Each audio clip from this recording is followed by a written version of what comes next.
Hi everybody, this is Natumar back, and in this video I'm going to tell you a bit about some of the tax incentives in setting up funds in the US, because as we know, the tax expense in Canada is super high if you want to invest, and there are a lot of policies that are in place that are really hurting the economy. So whether you're in the US watching this, Canada, any other country, you definitely want to set up a fund in the US to buy more real estate or buy businesses or assets. So I guess we'll walk through two main ones. So the main one that most people use is setting up something called an opportunity, like working through something called opportunity zones. And so regardless of what people think of politics, as somebody who's not specifically, I'm not really super deep into politics, and there are a lot of things that, obviously that are going on in America that are wrong, and then that are going well, and that both sides have issues with. But one thing that I think the Republicans have done is to push opportunity zones. That's just the sense of what I got from the market, and I'm not saying that that's true, but that's just what people have told me.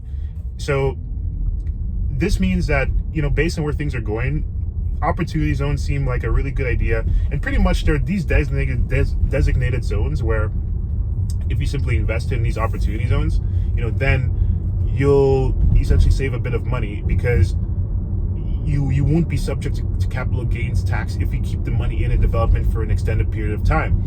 And so if you do that, then you can save a significant amount of money. I think if you put it in for 5 years, you pay no tax, I think, and you can keep on deferring tax over and over and over again based on how much time you keep how much you keep in the opportunity zone fund. Just have to make a tricky turn here. So that's why you want to really look at opportunity zones. I believe if you keep it in for 1 year, you save like 20%, 2 years 40%, and these is all tax savings on capital gains. So that's really good. The second thing you want to look at is, so I guess aside from opportunity zones, there's also 1031 exchanges.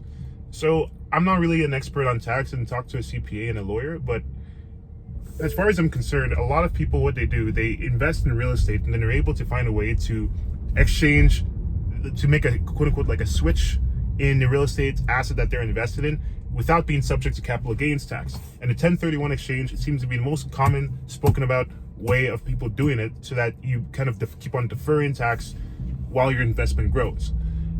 So these are the two hot tax tricks that I always hear people talk about.